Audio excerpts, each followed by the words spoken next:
Hello guys, welcome back. Today I'm going to just talk about a few thoughts I have on the story of Yanxi Palace. So if you don't want to be spoiled for Yanxi Palace, please leave now.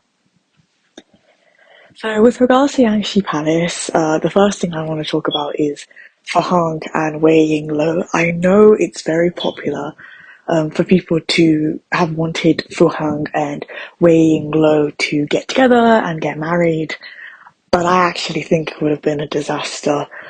I think because Wei Yinglo is somebody who acts upon justice rather than Hong who waits and he's like, let's be patient and like not jump the gun, which I think is smart and good. But those two different opposing ways of going about seeking justice, I think would have made life difficult for the both of them because there probably would have been a lot of arguments when it came to that. And although I think love can cover 1,000 problems, since I do think they would have run into problems with that. So I'm happy she ended up with the Emperor.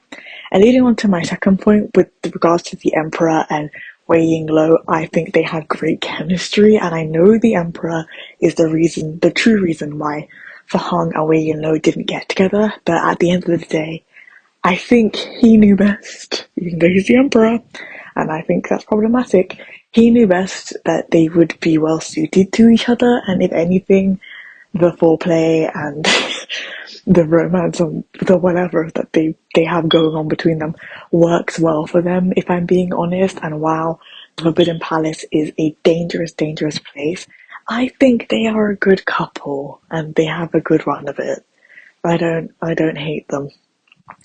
The third thing is the villains in the show. When I compare it to other harem dramas that I've seen, particularly Rude's Royal Love in the Palace and Empresses in the Palace, the villains are not as like interesting or as funny or anything. And I'll focus on Concubine Gao because she's in Ruyi. And if I compare Concubine Gao in Ruyi to Concubine Gao in the Story of Yanxi Palace, although I think the actress did a good job of playing Concubine Gao, or Noble Consort Gao rather, I think that the Gao concubine in the Story of Yanxi Palace is a bit more cartoonish when it comes to being a villain. She's a little bit more caricature. Like, I can't take her completely seriously, and I do have empathy for her. Like, she does that whole dance thing when she dies, and she talks about her mother and father, and having to deal with concubines in her home and household and her troubled upbringing. But if I just compare like the severity of Gao in Ruyi and how evil she was to Gao in Yanxi Palace, like Gao in Yanxi Palace, I just can't take her seriously. I think it might be the makeup. I think it might be the lips or something. I couldn't take it seriously. The fourth thing that I actually did like about Story of Yanxi Palace is the Empress. Oh my lord, what an angel of a character. Maybe she didn't make a great Empress because she wasn't like super strict or whatever, but like she was literally angelic, and what happens to her in the drama is horrendous. Like the way that people take advantage of the Empress's kindness, and it's only really Wei Yinglo and Fu Heng who treat her with any sort of kindness in return. Like even the Emperor, because he has expectations of her as the Empress, isn't so kind.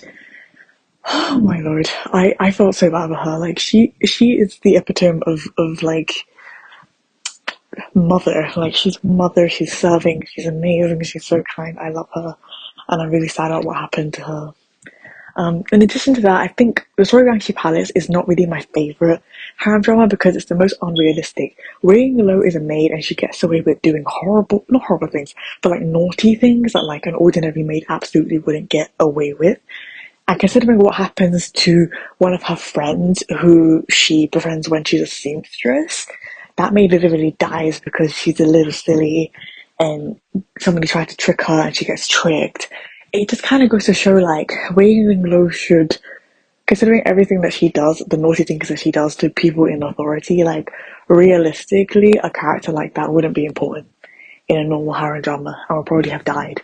very quickly. And people tell that to Wei Yinglu all the time, and that's part of the joke. Like, I get it. Like, it's part of what makes Yangshi Palace comedic. But I think when I'm watching harem dramas, I'm just looking for a little bit of like realism in terms of like the wickedness, the evil, the people dying, like the whole like, if you don't bow down to me, your head's gonna be on a platter. Like, that's the kind of stuff that I'm used to. But that's just me.